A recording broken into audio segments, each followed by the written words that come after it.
trying to tell a story set in the 80s, kind of old school retro, about this girl named Emily, who's about 12 years old, stuck on a boat in the Bermuda Triangle, trying to figure out what happened.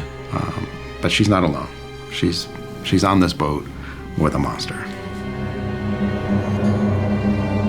It's a psychological thriller about that experience of like, you know nothing, but you have to like pull together all the pieces. The struggles of a young girl and her life and how that has affected the world and those around her. And it's really about exploring her memories to solve the puzzle of what happened on the boat.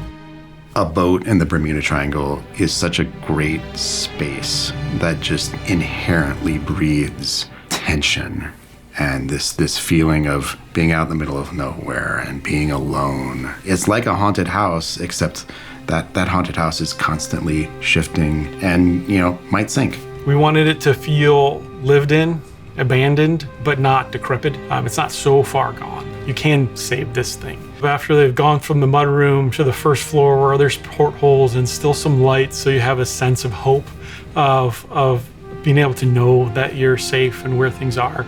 Go down one more level and there are no more portholes. There's no more exterior lights. The walls are dark and they're red and the pipes are dark. It's got more fog and atmosphere, so you really get a sense that you are in the bottom of this boat, the belly of this beast. It may have something moving through the walls, and now you're getting a sense that you've made it into a place you really shouldn't be.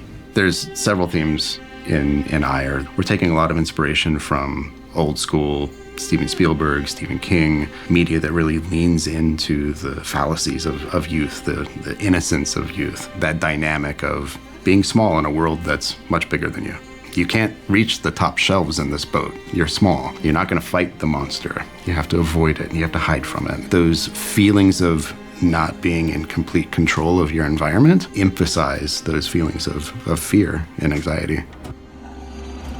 Another theme of the game, hide and seek. We have to have hiding spots. We have to think about what the monster is doing when it's seeking. You do have to be extra careful. You have to listen for like when it's listening for you and keep track of how fast do you run compared to the monster. It literally becomes like a kid's style hide and seek, like hide under a desk, hide under a bed, hide in a locker. A lot of the lighting goals we had were to give a player a sense of where they feel safer. It doesn't mean you're safe, of course, because there's only a few places on the boat that you're really safe. Part of the fun is finding those places.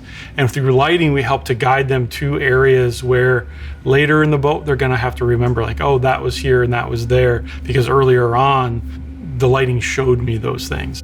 We keep a lot of tension with the player of like, you want to use your flashlight so you can see better.